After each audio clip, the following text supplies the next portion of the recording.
El país después de lo que ocurrido con Tarek El Aissami y la crisis que eso provocó, pues la mal llamada burbuja pues desapareció y ahora se siente una depresión muy grande. Sí. Ahora, ¿es el momento más difícil para Maduro en todo este tiempo?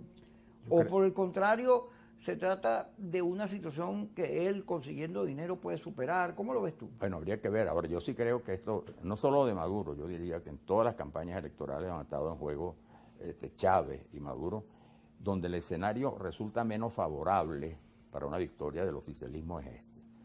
Y más allá de que no, y en el caso no es que la oposición organizada sea una amenaza ni tenga la fuerza suficiente para derrotarlo, sino que la crisis del país se ha agravado de tal manera, más allá de lo que puedan indicar las cifras, que por supuesto ha habido intentos de mejorarla, ha habido algunos toques importantes y ha habido la sensación en algunas partes que existe un mejoramiento económico con las importaciones, con los famosos bodegones, con todo esto que conocemos. Pero el hecho cierto es que se viene configurando dos países. Estamos en Caracas, pero hay que tomar la autopista o cualquier carretera hacia occidente, oriente, y vas a constatar persona por persona un drama muy grande. Primero el drama de los servicios, el problema de la luz, el problema del agua, el problema de todos los servicios, el desbordamiento de la delincuencia, la especulación, y eso se traduce en una pobreza y en unas dificultades muy grandes, dificultades en la vida cotidiana, porque tiene que ver con el problema de la sanidad, el problema del transporte, el temor a tomar una carretera, porque existe la denuncia del desbordamiento de la delincuencia en horas nocturnas. Es decir, el venezolano de esa zona vive una situación especial. Ahora, las causas, bueno, las conocemos, aparte de las políticas, también ahí tienen un peso fundamental el tema de las sanciones. Y el tema de la sanción petrolera, que es lo que hay que establecer, es decir, no es lo mismo aplicar unas sanciones y diferenciar entre las sanciones a personas, ¿no? Que ya sabemos lo que eso representa. Pero en Venezuela, la sola sanción aplicada al petróleo en Venezuela es suficiente para crear una situación como la que vivimos actualmente. Porque el 93% del ingreso venezolano, si tú prácticamente lo destruyes, como se destruyó con las sanciones, es claro. Yo le decía, por ejemplo, un experto petrolero, incluso de una empresa americana, ponía el otro día un ejemplo concreto cuando se planteó el problema de la gasolina. Decía, bueno, chicos, nuestra empresa, los aditivos, los importábamos a Estados Unidos y los pedíamos nuestros. Bueno, si nos cierran eso, no tenemos aditivos. Bueno, y eso sigue, bueno, pero los contratamos en Rusia. Y entonces, bueno, fuimos a Rusia, nos dieron los aditivos. Ahí teníamos un problema que había que triangularlo, porque no podía de Rusia llegar aquí, a través de Turquía. Ahí había un problema de costo, de precio, claro, y de seguridad en la cantidad. Bueno, y luego, ¿cómo lo hacemos llegar a América Latina? Un banco en América Latina, en México, se ofreció para hacer la operación ya, digamos, monetaria, pues, la de los recursos. Bueno, y lo hizo en algún momento, pero llegó y les dijo, mire, yo les agradezco, yo no puedo seguir porque yo tengo muchos clientes de Estados Unidos, somos vecinos, y en algún momento mi banco también puede sufrir las consecuencias. Entonces ya no tenemos eso. Y esta persona decía, en esos casos extremos, por ejemplo, para producir la gasolina había un recurso que era, bueno, mira, vamos a decir a Citgo, que es nuestra Citgo, envíanos la gasolina. Hoy Citgo no es de PDVSA y estaba confiscada. En consecuencia, no había gasolina. Ahora, ese simple detalle te demuestra, porque el petróleo es la raíz, es el músculo, es toda la economía venezolana. Si tú lo golpeas, además, asociado a Estados Unidos, y en consecuencia el efecto es muy grave. Entonces, solamente la sanción petrolera era suficiente para generar en buena parte la situación que se vive en el país. Ahora, lo que sí yo creo que debemos tomar en cuenta es que esa es la realidad. Y entender también que el país se aproxima en estas elecciones a una definición muy importante, Kiko, porque no se trata de ganar la presidencia solamente. No, aquella cosa que tú decías, Caldera tuvo 100.000 casas por año, el otro que decía, no, todo, este hombre sí camina, no, señor, usted gana la presidencia de la República. Y si el país no ha habido un acuerdo previo o las condiciones previas que garanticen que se va a recobrar la convivencia democrática, su gobierno no tiene destino. Y eso vale también de alguna manera para el gobierno. Es decir, Nicolás Maduro sin duda alguna ganará con todo lo que hemos hablado, la presidencia. Pero Maduro si gana la presidencia tiene que entender que va a llevar el costo de estos 10 años digamos, que han sido sumamente difíciles para él. Y si no hay una salida que mejore las expectativas, va a tener, independientemente de que gane, no pongamos en discusión eso, va a tener una situación sumamente difícil porque lo que está pasando ahorita se va a complicar con el tiempo. Entonces, por eso es que el tema electoral en Venezuela no se puede resolver nada más, tú sabes, como parece ser que se está estimulando a través de propuestas. Bueno, ni siquiera propuestas, porque tú sabes que tengo una cosa curiosa. Tú ves, por ejemplo, bueno, hubo un documento ahora que publicó, los candidatos firmaron los documentos de las primarias, pero antes los candidatos salían con una promesa.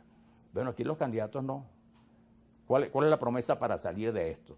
Si no se plantea el acuerdo, si no se plantea la negociación, si no se plantea la transición concertada, ¿cuál es la salida del país? Me gustaría que alguien de cara dijera, es esta.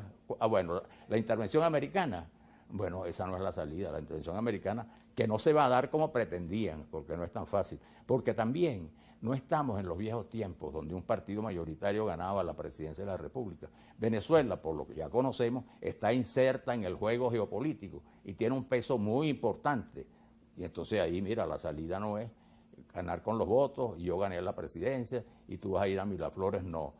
Tiene que ser un acuerdo que permita que si yo gano, voy a hacer un gobierno sobre estas bases que garanticen pues la convivencia y la reconstrucción del país. Fíjate, ahí está Nicaragua, mete preso a los curas, a la oposición, al que sea, eso, desde el punto de vista de la democracia, eso es un desastre. Eso es peor que lo de Pinochet. Yo creo que eso es una de las cosas más feas y abominables que hay en términos de gobierno. Pero no pasa nada, no los invaden, no los friegan. Es imposible, o parecer imposible, una intervención en Nicaragua en estos tiempos con la guerra ruso-ucrania, con todo esto que hemos hablado hoy, con la inestabilidad del continente, etcétera. Entonces, volver a insistir en que la salida es que venga alguien a arreglarnos nuestro problema es un error. En ninguna parte se ha dado eso. Pero además, si aquí llega a tomar el poder alguien que por la vía de la violencia, del conflicto, bueno, lo que le toca es ver cómo sobrevive, porque si tiene un pedazo de la Fuerza Armada, pues allá hay otro que estará en contra. Y si es una conspiración que viene una gente de afuera a resolverlo, bueno, los de aquí no son muchos. Y además, ¿contra quién es que van a actuar? Contra la propia Fuerza Armada. Entonces, eso sería una guerra, imagínate tú, interminable, horrible. Sí, terrible. Entonces, proponer eso ya es una cosa de loco. Pero el país está emocionalmente bravo. Y apático en relación a ese tema, ¿no? Porque, bueno, todo lo que ha pasado, y entre otras cosas también, porque no hay una propuesta que estimule, ¿no? Que convoque al entusiasmo, que convoque a la decisión electoral. Bueno, si no, yo quiero ser candidato, ok, muy bien, eres candidato. Bueno, yo voy a ganar, bueno, gana, ¿y qué? ¿O es que acaso que el problema de Venezuela no es uno? Mira, cuando se habla del caso Venezuela, y cuando el tema de Venezuela le interesa, ya no a los vecinos, como siempre ocurre en los países, sino, bueno, lo que ocurrió, por ejemplo, con este diálogo que se dio en Colombia, todos los países que vienen, la intervención de Macron, las intervenciones, cuando Venezuela es un tema internacional, entre otras cosas también, porque somos el país con las mayores reservas de petróleo del mundo. Y estamos en un conflicto donde el petróleo, como siempre, pero ahora tanto como en el 1973, pasa a tener un papel protagonista. Este es un conflicto del petróleo también. Entonces Venezuela está inserta, quiera o no, en esa disputa. Entonces, mira, el tema de Venezuela tiene unas dimensiones que van más allá de la simple denuncia diaria. Bueno, ya terminamos, pero te voy a dejar una reflexión rapidita.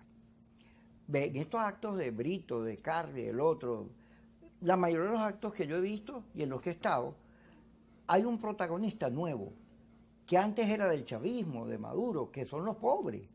Las grandes mayorías ahora están siendo visitadas por estos factores de la oposición, que ya no tienen el discurso clasista de Chacao, Baruta, Latillo o de la clase media, sino que tienen un discurso muy popular, y entonces eso pudiera ser favorable para la oposición porque le estás disputando a Maduro la gran mayoría que es pobre, pero también podría originar, qué sé yo, unas nuevas agrupaciones, un cambio, un giro en la política en Venezuela. Es que sin duda alguna, una de las cosas que hay que anotar, ¿no? A favor, digamos, de lo que ha ocurrido en estos años, pues en este proceso, es que se ha estimulado la participación popular.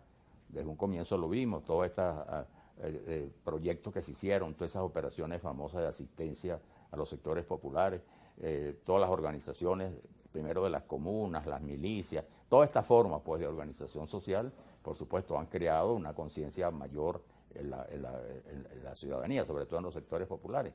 Y eso ha sido, y ese es un factor muy importante, digamos, para la fortaleza del gobierno, porque aquí la fortaleza del régimen no radica solamente en el PSV, como otras veces en un partido, sino en el PSV, pero también en los factores